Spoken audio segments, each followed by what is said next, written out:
Hello, We're back again. he's Shabazz. He's Pete Marshall, and this is Crypt Chat UK. And what will we be talking about today, Pete? Who bakes the breadlines? Sorry, could you say that again? Who bakes the breadlines? And then could you explain that? Yeah, I mean, we were interested in chatting about. There's been all this uproar about the Conservative Party and refusing to refund our um it, it was holiday clubs for children who had free school meals, and we were fascinated by actually talking about some of the ideas around that. Yeah. Um, so Yeah. So to kick off, it's half term right now, and yeah, they still haven't done the uh, the U turn, and yeah, there's been various celebrities. I won't name names because they get enough publicity. Uh, but there's various people jumping on the bandwagon, and obviously, I'm saying kids should get meals. But what I find fascinating about this is that the government is kind of like going, "Fuck it, we don't care. If somebody else wants to do it, let them do it." I mean, I think there's probably two discussions to be had here, Okay. or two elements of it. The first one of which is the Conservative Party obviously don't care. I mean, real talk, the Conservative Party could pass something. Like in the end, if they feel that they want want holiday clubs as apart from give the money to holiday clubs as apart from schools, that's an argument. That was an argument put forward by one of their advisors on hunger.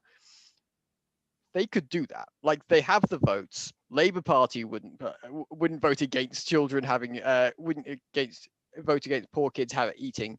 No other party would vote against that. So in the end, like there's quite a few different ways of doing this, and the fact that they've just they haven't written a bill, they're not writing a bill now. The fact that they're just like basically every argument they make seems to be entirely on the basis of, well, we have to say something in this awkward situation, and we don't want you to think that we're completely horrible human beings. So here's something to fill the space. And if you think I'm being cynical here, might I remind you about Brexit? Everyone was like, well, they must have something, and there are arguments in on the table, so let's just assume one of them is going to happen. And like none of them are. There's an interesting argument about that, but moving on. Well, let's go into the interesting argument. What's the interesting? No, because that would be Brexit. Okay. But yeah, that would be Brexit policy. But no, Okay. so I think a like us. So my question to you. Sorry, were you about to say something? I mean, just to say, I think that I think in part we're giving this topic more genuine thought and attention than the Conservative Party are, which And we're not the best researchers in the world. Hmm. well, you might not be. No, we're not the best researchers in the world, and honestly, I'm sure there's many people in the country that could discuss this like more eloquently. But Yeah, I but we thought we should have like a conversation about it as well. yeah, and I think that yeah, I think we can put something of value into the conversation anyway. Hopefully. My question to you was going to be like, why do you think they've decided to like draw a line in the sand on I, this particular I mean, real talk. topic?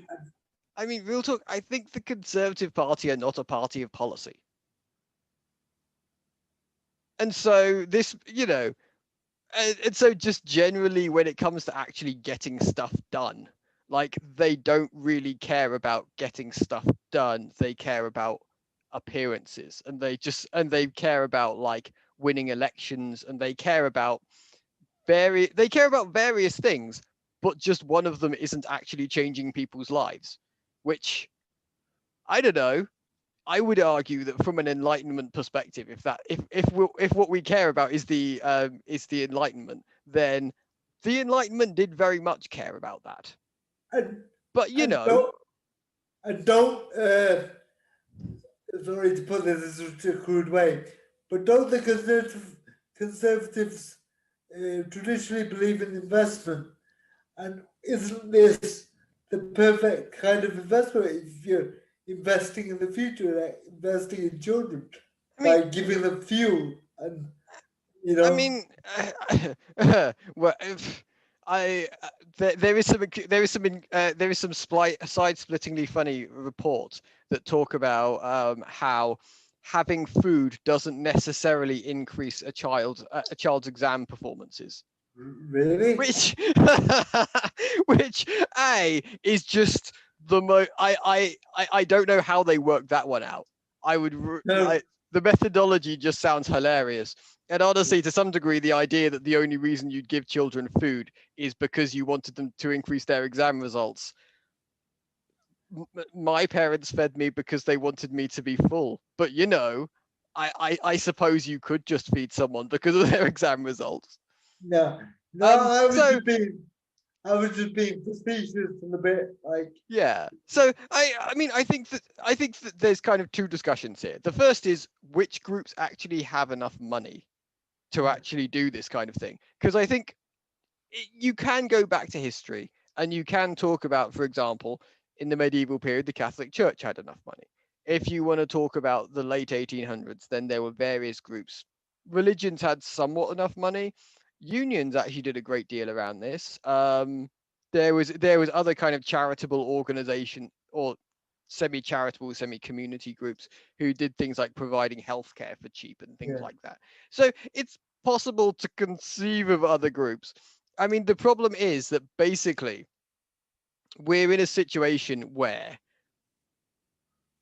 since about, you know, since about the early 1900s, there has no other groups exist that, and certainly since the late 1900s, that no other groups exist that can, and certainly no other groups exist that would, like, could Exxon?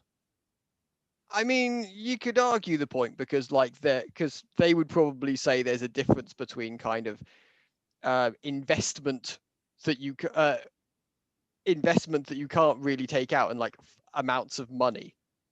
And honestly, yes, they could like sell their entire business and all of their oil wells and blah blah blah and give all of that money. But honestly, like in terms of how much like ready money do they have on hand that they can just hand over, they might argue not that much. The Catholic Church would argue something significant, argue something similar.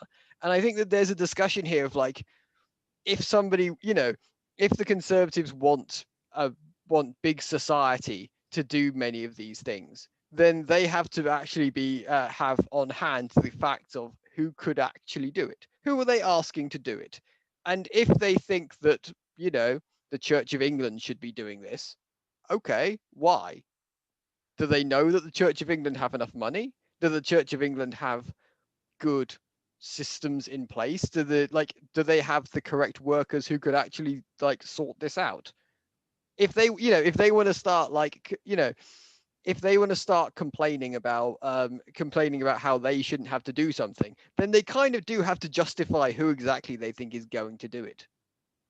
in in this case, are religious institutions classed as uh, third sector organizations then? Or are they classed as Um, charities or what? they're not classed as charities. Charities are a very specific entity. Okay. I would have to I don't know the full nuances Yeah, around it the doesn't law. matter. Like honestly, in terms of how much taxes they have to pay, I'm fairly certain that they don't have to pay that much. Yeah. But certainly not as much as like they're not like a corporation or something. but certainly a charity, I think typically you have to be okay with basically serving anybody and stuff like that. So there Yeah. are like some specifics, but But anyway.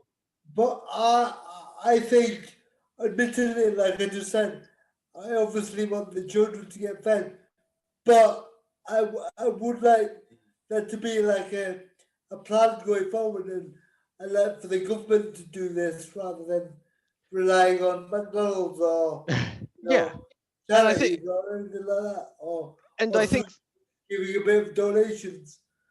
and I Because think I think that that is a kind of a right now, insofar as it's getting done, for those people who it's getting done to, they basically rely on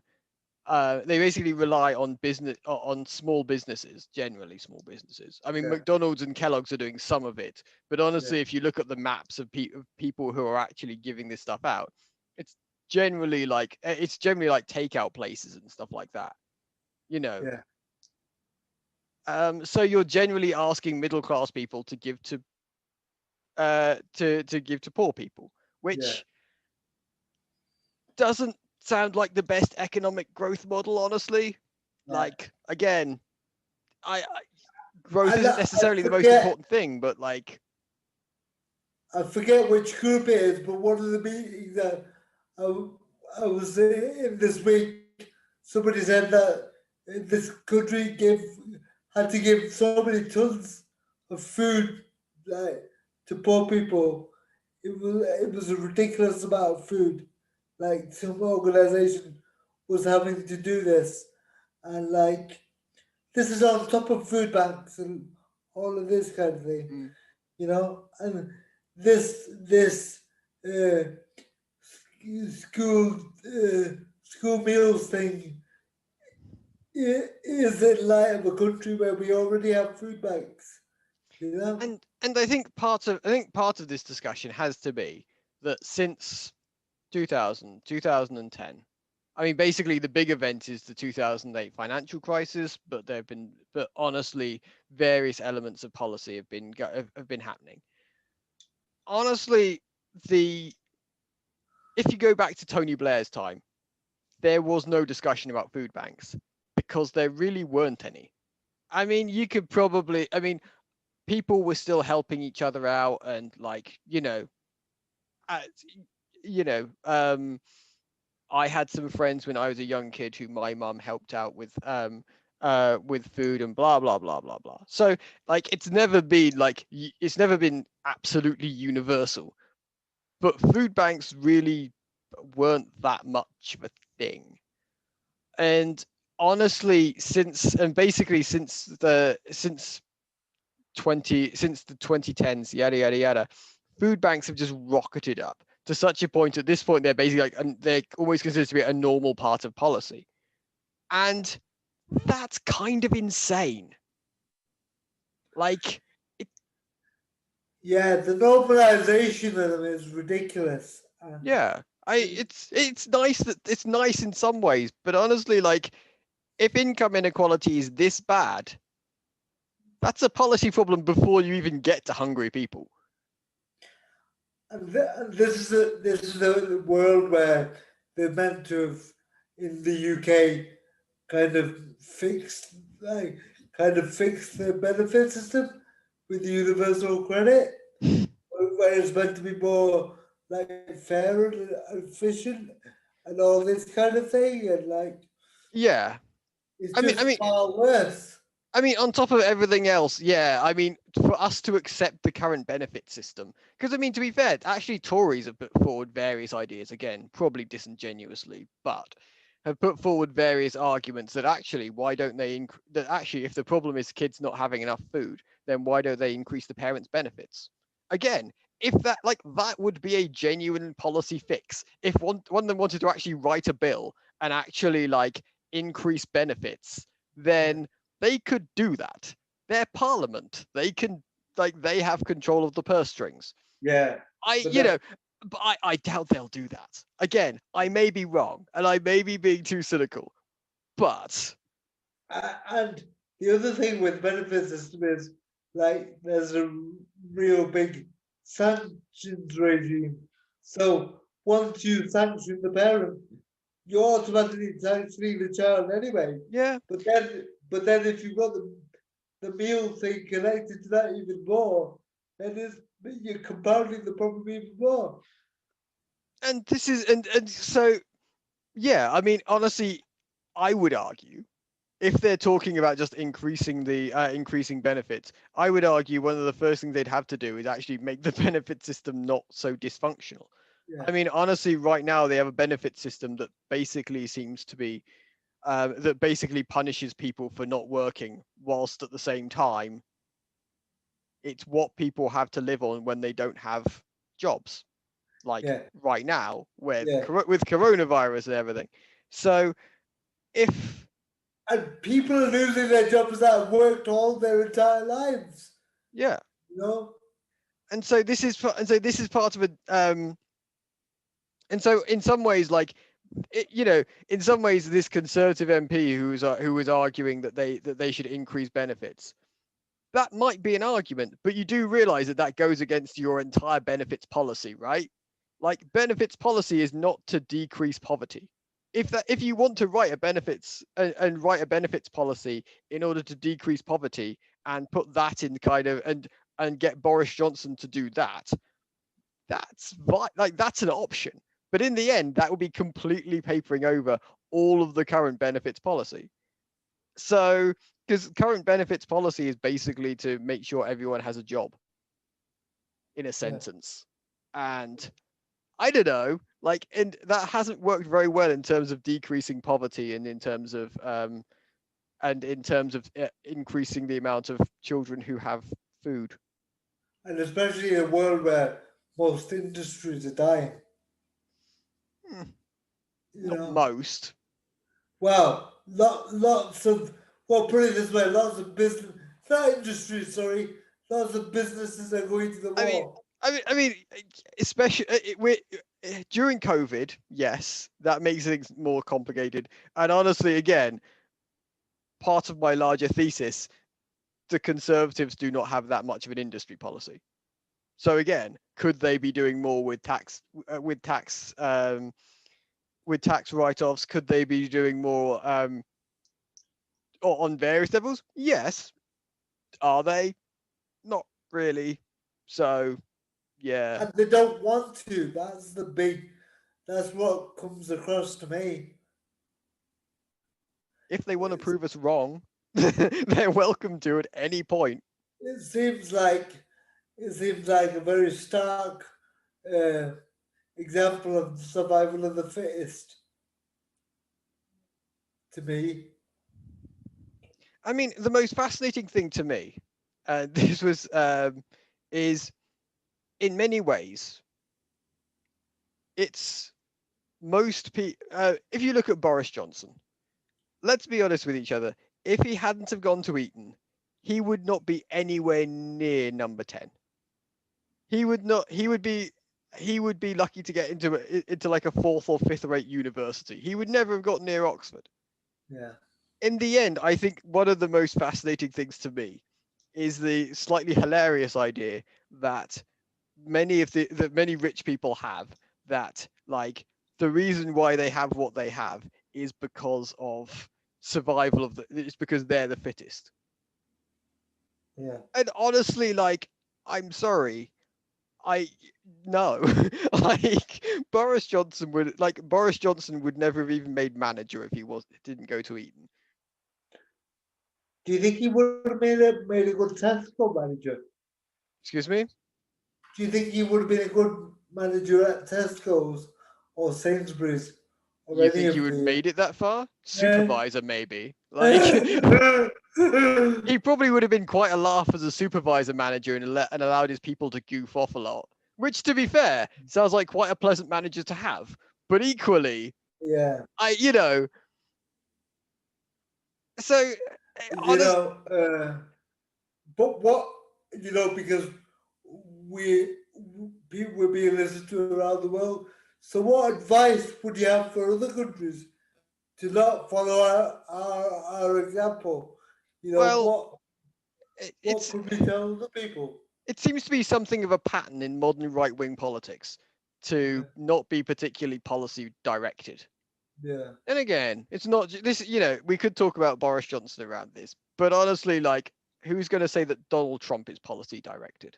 yeah, Like, honestly, like, was Nigel Farage more policy directed? If you look at almost any than Boris Johnson, if you look at, and honestly, if you go to Europe, then you find exactly the same things where find me a right wing leader who like genuinely cares about, I don't know, free trade. They say they do, yeah, but like find me one that actually has some like ironclad policies to actually make things better. And honestly, many of them have contradictory policies in order to go argue about free trade on the one hand, but on the other hand, talk about increasing workers' rights. yeah, We know, you can do one of those two things. Pick yeah, one. If you choose to increase workers' rights, then by definition, you would almost certainly have to be like increasing tariffs. Okay, and so this is and this is what almost inevitably comes up. I mean, so I think there is consequences for having a non-policy directed parties. I yeah, I would also say that and I've alluded to it already, but it is one of my most it is one of the most irritating of the right wing talking points, that they argue that they have kind of the monopoly on kind of Enlightenment ideals and European blah blah blah. yeah, Real talk, like, I don't like, the Enlightenment was all about policies. Like, basically, if you look at the biggest difference between, in a sentence, between the pre-Enlightenment and post-Enlightenment, it was basically the Enlightenment said that you shouldn't have to beg people for favors. And that is the reason why we have, and this comes through on everything from prisons, this comes through on benefits, this comes through for the army, this comes through, if you go down the list of what was the difference pre and post education, then basically there was national policies. Now, it, so so the Enlightenment loved policies. They loved people actually discussing what they wanted and then agreeing on something and then working out how to make that happen. no, I'm sorry. I'm just gonna take you back. When you're saying the alignment, what do you mean? Um, I mean, the Enlightenment. I mean, there's kind of it is a very malleable and complex thing. Roughly speaking, though, it is the kind of 1750s ish. Like, generally, like, the center point of it is 1750s ish to about France, 1790s, like that kind of. So the French Revolution is kind of seen as being the center point of it. Okay. Although it's worth pointing out that, um, if I'm talking about it in the context of the UK, that actually Isaac Newton, for example, is seen as being one of the archetypal Enlightenment. Um, like he came up with gravity at that precise point. Like, one of the books that one of the books that was translated for Napoleon was was Principia Mathematica, um, his book on gravity. And so there was a great deal of and so he was one of the archetypal, but yes, there was a great deal of stuff on education Yeah, reform in I just don't general. want you to lose me or the audience. It's Yeah, I mean, it's also worth pointing out that it's become kind of a catch-all thing for like the difference between Europe and everyone else, which Yeah, honestly is a lot more debatable, but I'm not going to get dragged into that because what it but yeah. yeah.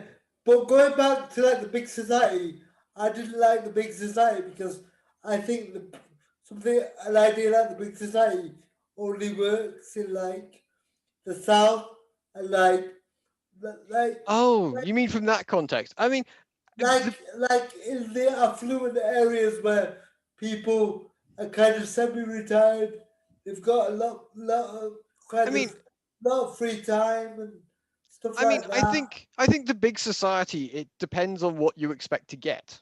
Yeah, I mean, honestly, if what you want is to like have your village win a prettiest village of the year competition, yeah, I mean, it will get you that far.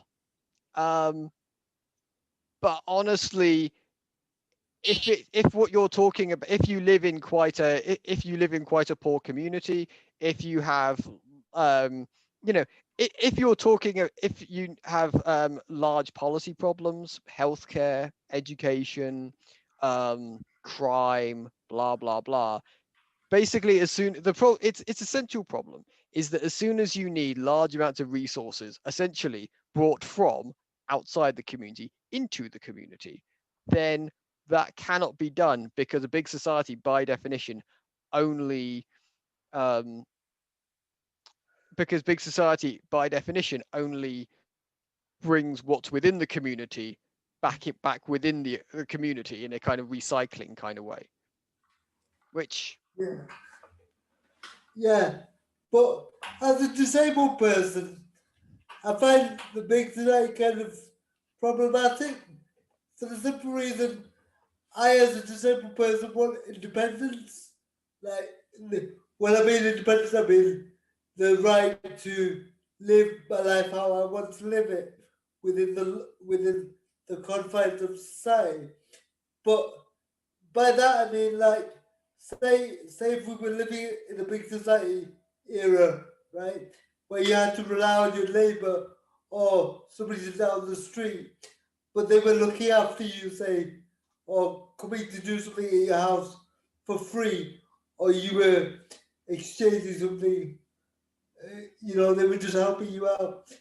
They would do it for you once, twice, maybe three times, but after a bit, it'd be like, fuck you, I've got other stuff to do, And they'll be well within their rights to do that because they might not want to live their life like that, you know?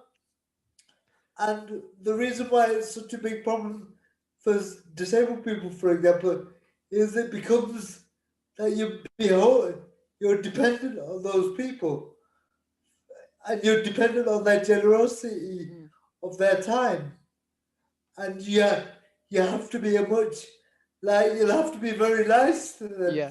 You'll almost have to bribe them, and I can be quite difficult sometimes, like And everybody can. honestly, if you need to advocate for yourself, Yeah, if they want to do this and you go, yeah, but I want that, and then they're like, yeah, but I don't want to give it to you, then at some yeah, level, like, what do you say to that? You need this person to give you something, yeah, and if they just go no, then like at some level, like you can't fire them. It's not like there's no. a manager you could call and go, hey, this person isn't doing, So They'd they'd be like, well, I'm off, yeah, yeah. At some level, you either have to go like, yeah. I mean, I think that there's a basic point here that it never really worked. I mean, honestly, okay, it was one of the first of the non-policies put forward by the Conservative Party that Yeah, kind of did some stuff, yeah, but didn't really like work. So, in terms of did it have massive policy implications, it really like apart from the fact that the Conservatives managed to cut taxes and not pay people and not you do as much stuff. Apart from that, it didn't really have that much effect. no, And so I think in some ways I would talk about it more as a mark in the sand of just the lack of ambition and the Conservative Party kind of going, if you need help, then you're on get on your your own. bike, get Yeah, on. yeah, um, But doesn't I've heard some of this before though. Doesn't it remind you of like Thatcher, the milk snatcher? That no, and I mean, yeah, I mean, to some degree, I mean, she was vastly more policy orientated. yeah, Like, say what you want about Margaret Thatcher, she had definite goals and she had an idea of how to get. yeah, I don't necessarily like those goals, but like if you look at the British economy before and after, there was Yeah. definitive differences, and she was the very specific cause of those differences. So in some ways, I think Margaret Thatcher is both a good example and a bad example, in the sense that like she would have run rings around Boris Johnson Yeah. or David Cameron, or with any of these people, like academically and intellectually. So Yeah. in that, or like in terms of sheer um, so I think, yeah, But in that sense, she's not a good example. On the other hand, like I, she's in the sense that I think her much of the kind of ideological notions were similar, but she would yeah. have yeah. But I just to be clear, I'm not a fan of hers at all. But I would say what I would say about her is she she was she had an ideology, right? Yeah. And Boris does not, for example. And even with David Cameron, I didn't think he had a bit more, but he didn't really. It was nothing that kind of drove him. I didn't think it was just, you know, he just wanted to be liked and he I wanted to mean, be in power. I will say this. The most fascinating thing I've heard in the last month, actually, there is has been around Brexit. And sorry everybody, this is but basically, apparently, and again, this has been making it into the financial news a lot more than it's been making it into kind of the Times or the Telegraph or the Sun or anything like that, or the Guardian even. There's this notion around the um Australia, Canada, and New Zealand and Britain kind of social, political, military, economic pact. What is that?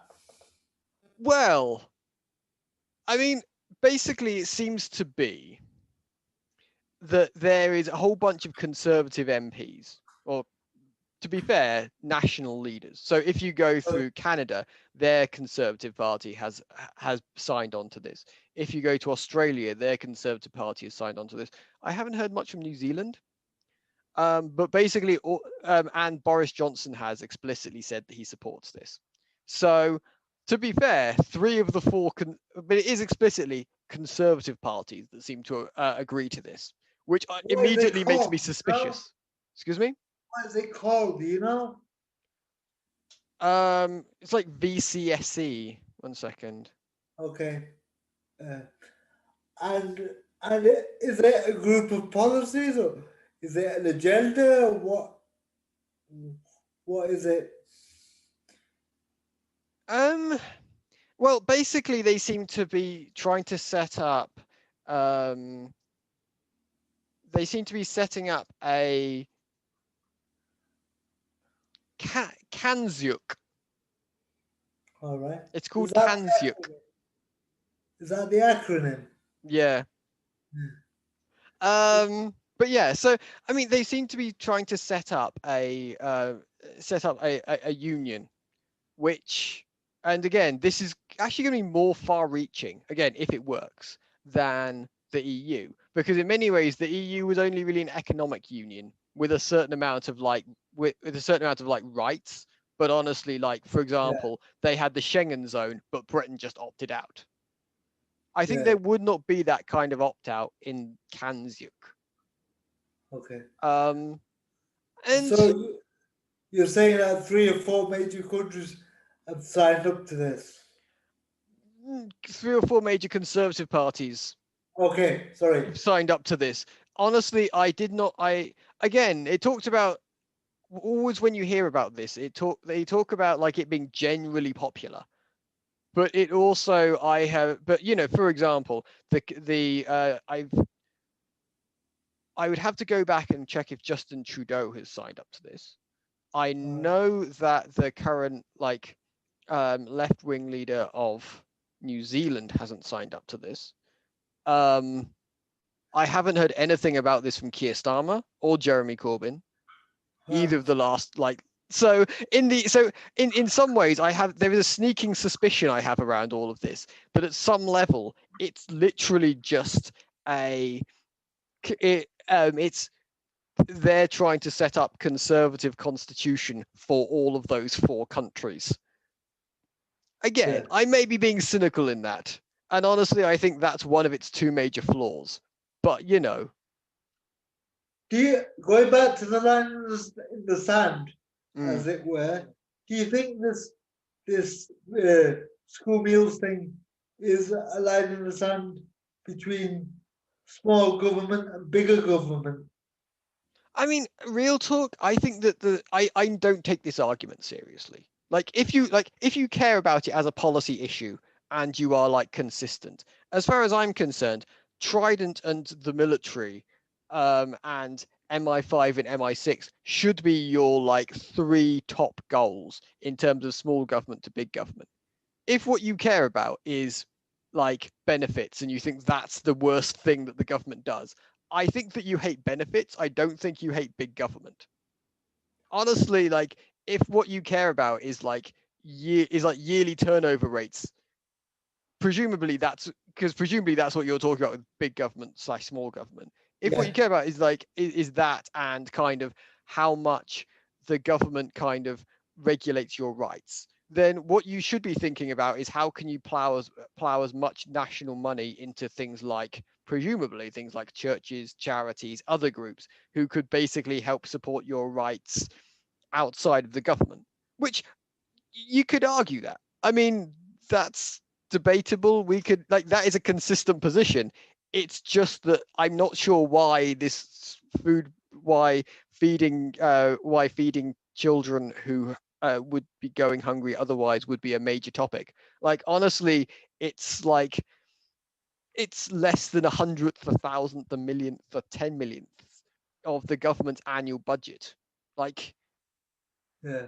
this is a rounding error. So in the end, why I and if somebody wants to start going, yes, but maybe it's the straw that broke the camel's back. Really, really, like are you you could argue against Trident. Like that is genuinely like, and that Yeah, genuinely costs like that costs us billions a year. yeah. So if you're genuinely trying to, so And can I I just point out this the government in this country? This is the government that's refusing to close schools, even for a short bit. It's like you said that that's one of the last things it would ever do again. Is I mean, close schools. I think schools are a complicated topic because children need education. I Yeah, think honestly, there's a more dense topic of yeah, but couldn't like the government like actually make good plans about how to, um, couldn't they funnel more money into like the BBC to make more educational programming? Couldn't they funnel more money into schools in order for them to like have online things? Probably. Like, but again, I think so to some degree there's an element of like doing education relatively on the cheap in this. yeah, I think there is an element of like I think yeah, children are one of, especially if you're talking about children under the age of 6, then they die very very little and get sick. I mean they spread the virus, but they are relatively non-harmed by it. As soon as yeah. you're talking about older kids, then it becomes more of an issue. So that's more secondary school, that your secondary school, college, university.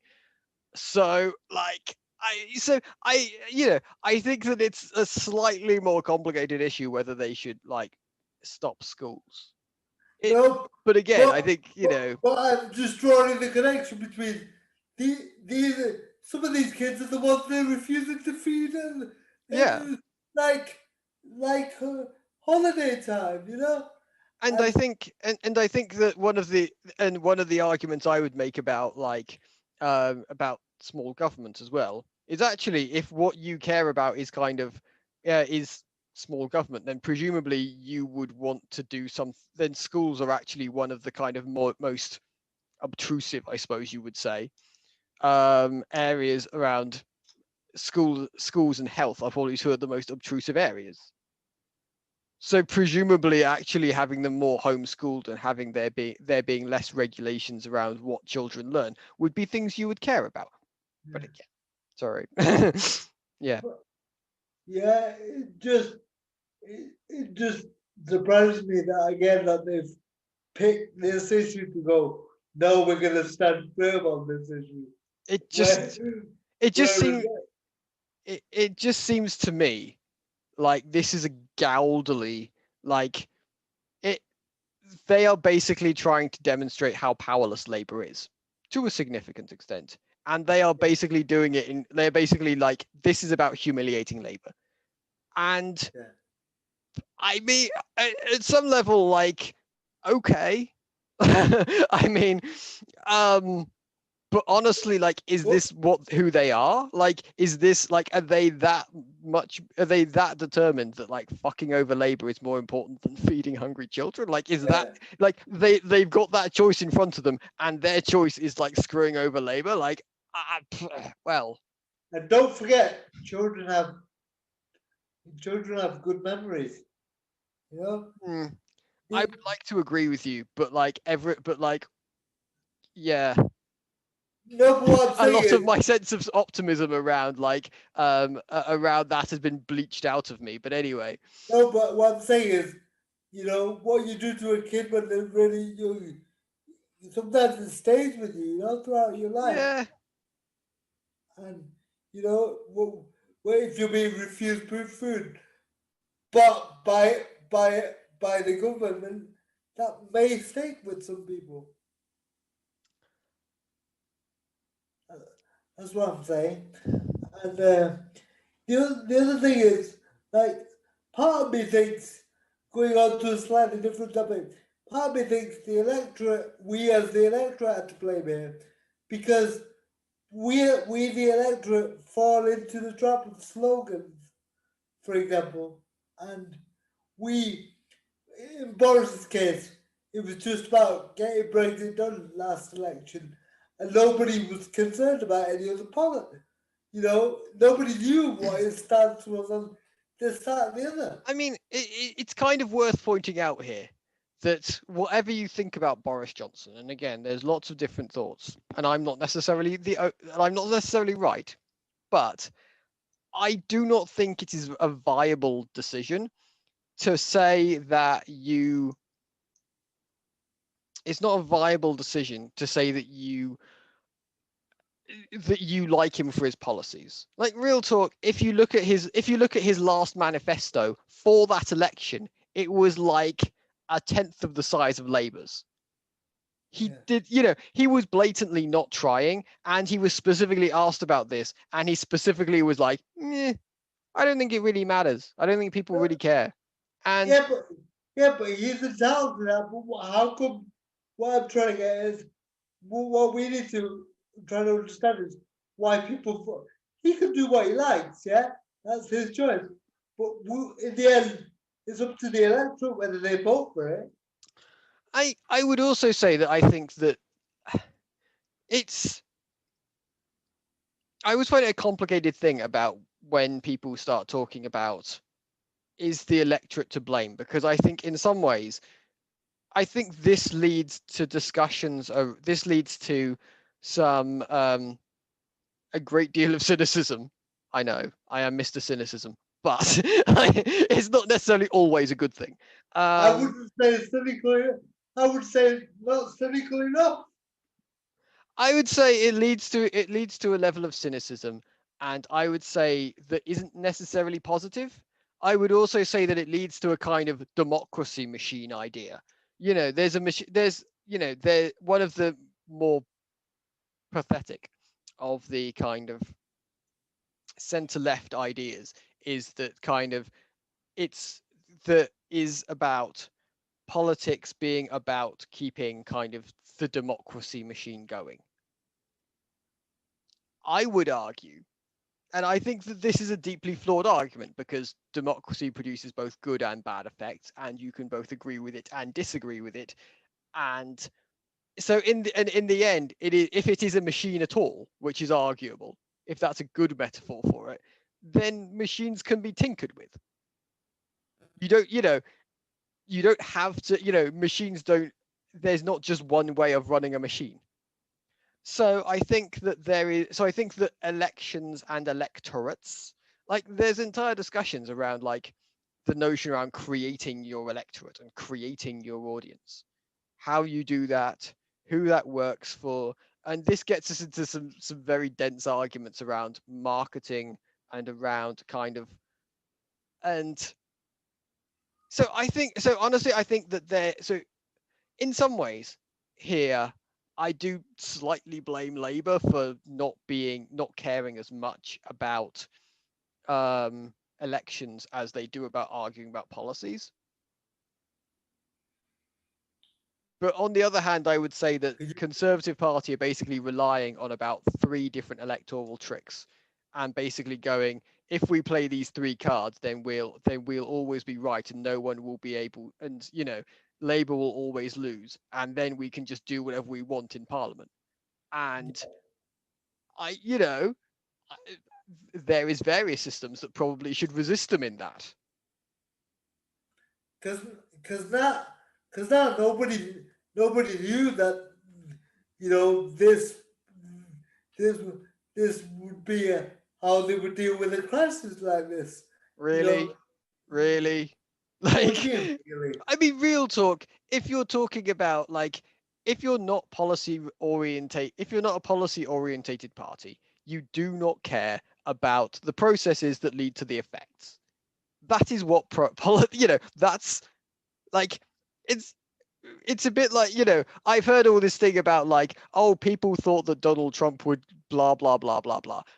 He is not very good at like managing processes. And Yeah, that is real talk what governments do. That's what they spend their entire time doing. So honestly, like, to some degree, if you don't think that Boris Johnson's like policy unorientatedness is important, then basically you're saying, I don't think the process, I don't care about the outcomes of that process. Okay, that is an argument. But in the end, every like that is what but in the end, any time a disaster happens, all that the government will be able to do is put in place processes. And if you're putting in place people who suck at putting those processes, making those processes go from A to B, they will fail a lot more than if you go, I will choose the people who actually have decent processes.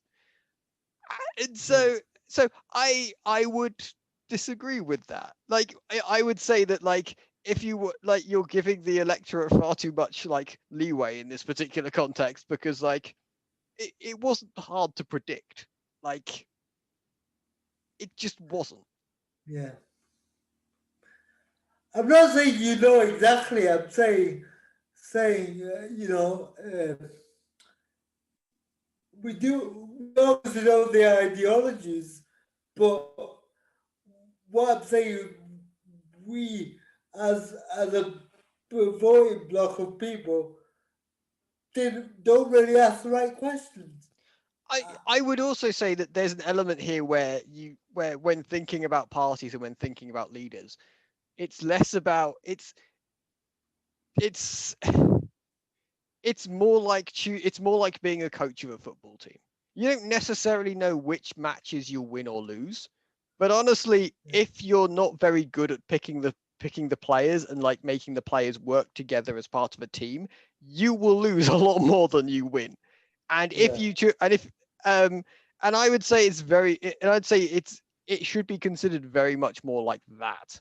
That, like, if you don't care about policy, effectively what you're saying is, I think that effectively you're like choosing a coach who cares more about like the after who cares more about the after match like press conference than you do about who actually wins the football match. Which, yeah. I don't know. It depends what you enjoy about But football, I suppose. If but you but, enjoy the after-match football, like the after-match but were press you conference, but were you just saying before that you thought the Labour Party, for example, focused far too much on policy? yes, because you have to actually win in order to make anything happen. Yeah. Like in that sense, it's a bit like, it, there's an element of this where it's a bit like the Iraq War. Yeah. The problem with the Iraq War was that the Americans have basically spent far too much time on in their military about basically annihilating a nation state without actually paying any attention to what happens afterwards and ensuring that their policies actually, like, their leadership can actually like put policies in a nation state after they've annihilated it. Yeah. And in many ways, like, that's what you get with the Conservative Party. In many ways, they're very good at actually like getting into place, but actually as soon as you get to like, okay, what do we do now, then basically then that bit falls to pieces. In many ways, Labour's the opposite of, they're not actually very good at like annihilating the nation state in this rather grim context, but they're actually very good at, but actually if you look at like the discussions they have of issues, like they made the most popular manifesto in history. Like, and again, I know we're recording this on Thursday, and yes, I do know about Jeremy Corbyn getting de-whipped and everything today, but like it doesn't really actually the process to create the manifesto, it was overwhelmingly popular, and even many of the many of the conservative donors actually told Boris Johnson that they wanted him to basically put forward the Labour Party manifesto, but with him in charge, which A, sounds incredibly stupid, but B, if you like Labour Party's policies, give them money and then they will win, and then you will have Labour Party policies. But, you know, But before we close, going back to the original thing is how would we say we that this problem should be fixed? The the school meals I problem. mean, I mean, honestly, the easiest way with this is just give the schools the money that they need. Yeah. I mean, honestly, like, let's be honest with each other. What we need is we need large rooms in order to feed people, slash large playing fields in order to sit them down with their food. We need cooks, we need kitchens, and we need ingredients. Well, let's be perfectly frank. The obvious place where they're going to find all of those things for hundreds of children is schools. So Yeah. probably, like, let's say that you are talking about a half-term club or whatever. Well, they'll probably involve actually paying the schools a certain amount of money in order to use their facilities, in order to like open up, blah blah blah. So honestly, given the fact that it's probably that almost any solution ends up going through schools because of like basic logistics, I don't, why not just get them to use the dinner staff that they would normally use again, or find somebody else to pitch in, the managers who already manage the dinner staff, who 90% of the systems are already in place within schools. And basically also, it's the most obvious place in terms of like advertising. If you're an Yeah. after dinner, if you're like a half term club, then you probably don't have access to as many um, children and families and blah blah blah as you do if you are a primary school, a secondary school. And and I would say, like, okay, the short term, the celebrities and all that kind of uh, area of society is fixing the problem in the short term. But the long term sustainable way is for the government to step up and you fix this problem in a I mean, long term basis in in because in a uh, long term basis, there's some more nuances that we could go into, because I think that, but in the short term basis, I don't, you know, I yeah, sorry. but yeah, unless you've got anything else to say, um, I've uh, already talked far too much. we'll call it. Sorry if that was a bit all over the place, everyone. but you know, And we've had the interesting all over the discussion. place, maybe. Yeah, maybe. Anyway, see you next time. See ya. Bye. Bye.